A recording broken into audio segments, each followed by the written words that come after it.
আসসালামু আলাইকুম বন্ধুরা, আরেকটি নতুন ভিডিওতে আপনাদের স্বাগত জানাচ্ছি। আমার আজকের ভিডিও মহামারী এলএসডি ভাইরাসে আক্রান্ত বাছুর নিয়ে। ভিডিওতে যে বাছুরটি দেখতে পাচ্ছেন এটি মহামারী এলএসডি ভাইরাসে আক্রান্ত হয়েছে।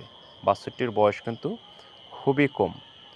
বেশ কয়েক বছর থেকেই আমাদের গবাদি পশুগুলো এই মহামারী এলএসডি ভাইরাসে আক্রান্ত হচ্ছে এবং প্রতি বছর আক্রান্ত হয়ে অসংখ্য পশু মারা গেছে এবং যাচ্ছে। বর্তমানেও এই পরিস্থিতি বিরাজমান রয়েছে।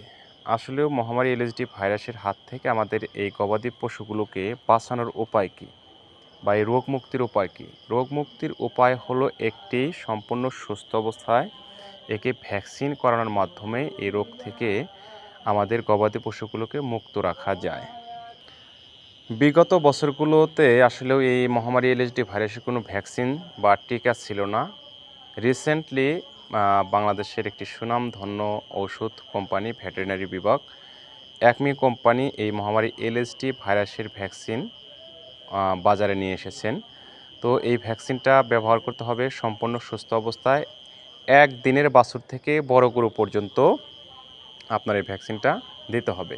ডোজ হবে 2 সিসি করে চামড়ার নিচে দিতে হবে। ছোট এবং বড় গরু একই ডোজ। তো আপনারা যারা খামারি আছেন আপনাদেরকে বলবো যে আসলে খামারের যত্ন নিন এবং সম্পূর্ণ সুস্থ অবস্থায় আপনারা এই মহামারী এলএসডি ভাইরাসের এই ভ্যাকসিনটা করিয়ে নিন, নতুবা এর পরিণাম সম্পর্কে প্রত্যেককেই জানা। প্রতিটা খামারি এই মহামারী এলএসডি ভাইরাস সম্পর্কে জানেন। আর একটা ভ্যাকসিন যেটা করে থাকি আমাদের গটপক্স ভ্যাকসিন, মূলত এটি ছাগলের পক্সের একটি ভ্যাকসিন। তো আসলে সরকারিভাবে এলএসডি ভাইরাসের ভ্যাকসিন এখনও আবিষ্কৃত হয়নি।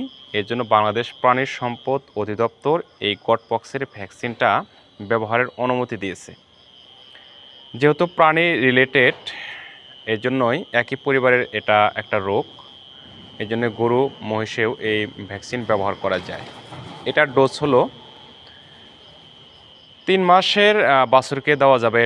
এটা আবার 1 দিনের 2 দিনের বাছুর বা 15 দিনের বাছুরকে দেওয়া যাবে না। এটা সর্বনিম্ন বয়স হতে হবে 3 মাস। 3 মাস থেকে উপরের যতগুলো পশু আছে সবগুলোকেই এটা দেওয়া যাবে 1 সিসি করে চামড়ার নিচে। তবে অনেকেই মতামত দেন যে 2 সিসি করলে এর ব্যবহার বা এর রেজাল্ট অনেক ভালো হয়, কিন্তু আসলে বাস্তবিক পক্ষে বিভাগীয় ছাড়া বা সারা বাংলাদেশের লাইভস্টক অফিসাররা 1 সিসি করেই ব্যবহারের অনুমতি দিয়েছেন। তো এটাও আপনারা করতে পারেন।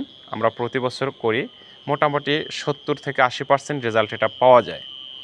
আর বাকি 20% মিস হয় হয়তো বা ভ্যাকসিন করার কম বেশিতে, ভ্যাকসিনের মান ভালো না, বা সঠিক সময়ে সঠিকভাবে ভ্যাকসিন করানো যায়নি। আপনার খামারে আক্রান্ত করেছে সেই সময় ভ্যাকসিন করেছেন, অথবা আপনার গ্রামে ঢুকে পড়েছে সেই সময় ভ্যাকসিন করেছেন। তবে ভ্যাকসিন করানো সবচেয়ে সুবিধা হলো যে গ্রামে বা কোনো বাড়িতে এখন পর্যন্ত আক্রান্ত হয়নি সেই সময় যদি ভ্যাকসিনটা করেন এবং সঠিক নিয়মও করেন, তাহলে আপনার ভ্যাকসিনটা 100% কাজ করে। তো ভ্যাকসিনটা যখন আপনারা সংগ্রহ করবেন, যদি আপনারা এই কোম্পানির কাছ থেকে অ্যাকমি কোম্পানির ভ্যাকসিনটা নিতে পারেন, তো এই ভ্যাকসিনটা আপনারা সম্পূর্ণ ঠান্ডা অবস্থায় ফ্রিজিং করে নিয়ে আসবেন। ফ্রিজিং করে নিয়ে এসে ফ্রিজে রাখবেন, ফ্রিজে রেখে এবং সকালবেলা ভ্যাকসিনটা দেবেন। সকালবেলা ঠান্ডা অবস্থায় দেবেন এবং খোলার 2 ঘন্টার মধ্যেই যদি আপনি ভ্যাকসিনটা দিতে পারেন তাহলে সবচেয়ে কাজ ভালো করে। অনেকেই ভ্যাকসিন নিয়ে আসেন রোদের মধ্যে, তাপমাত্রা বেশি থাকে, 4 দোকানে আড্ডা মারেন, ভ্যাকসিনের কার্যকারিতা সেখানে শেষ করে দিয়েছেন। ভ্যাকসিন কাজ করে না, তখন বলেন যে ওষুধ ভালো না। কিন্তু আপনি ভ্যাকসিন যখন নিতে যাবেন 4 দোকানে আড্ডা দিতে পারবেন না।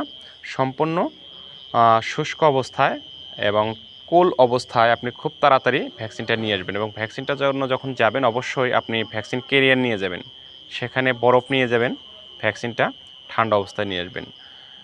অবশ্যই বিশ্বস্ত এজেন্ট বা দোকানের কাছ থেকে বা ভালো মানুষ দেখে সেখান থেকে আপনি ভ্যাকসিনটা খরিদ করেন। মেয়াদ দেখে খরিদ করবেন, মেয়াদ আছে কিনা, কারণ মেয়াদে উত্তীর্ণ ভ্যাকসিন পশুকে দেওয়া ঠিক না। তো এভাবে আপনারা ভ্যাকসিন করবেন এবং আক্রান্ত হওয়ার পর আপনার নিকটস্থ অভিজ্ঞ পশু চিকিৎসকের পরামর্শ নিয়ে চিকিৎসা নেবেন, অথবা আপনার কাছাকাছি উপজেলা প্রাণী সম্পদ দপ্তর, যেটাকে আমরা পশু হাসপাতাল নামে চিনি, সেখানে গিয়েও সুন্দর পরামর্শ বিশেষজ্ঞ স্যারদের কাছে নিয়ে আপনি চিকিৎসা চালাতে পারেন।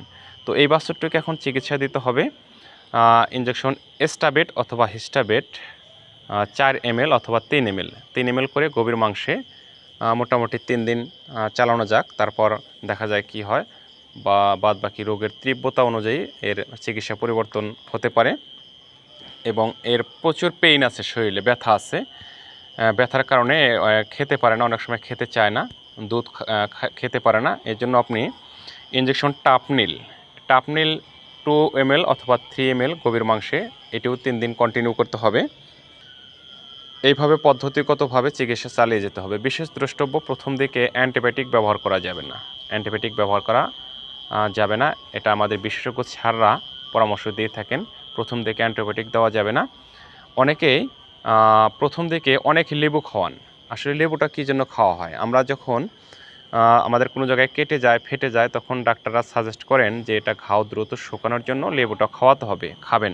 তাহলে লেবু বা সিবিট খেলে আপনার ঘাটা তাড়াতাড়ি শুকাবে। অনেকেই গরু অসুস্থ হওয়ার সাথে সাথে লেবু একেবারে বস্তা ভরে নিয়ে এসে খাওয়াতে থাকে। আসলে ভাই, লেবুটা খাওয়াবেন যখন আপনার এই পক্সগুলো ফেটে যাবে।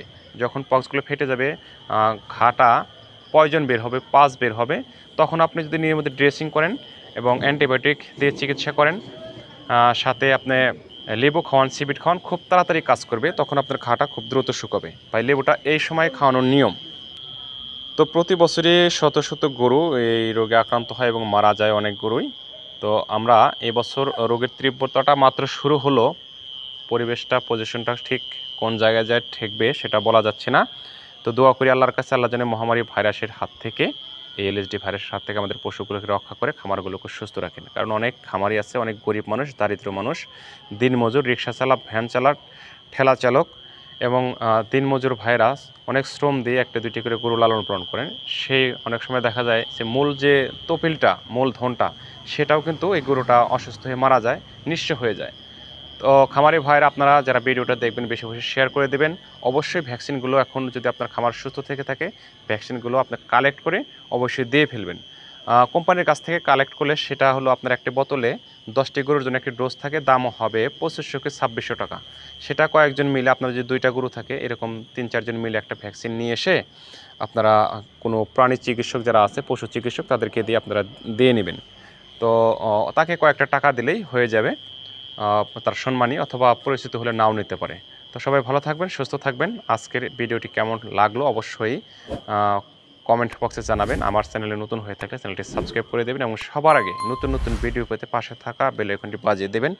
আপনাদের একটি সুন্দর কমেন্ট আমার পরবর্তী ভিডিও বানাতে আসলেও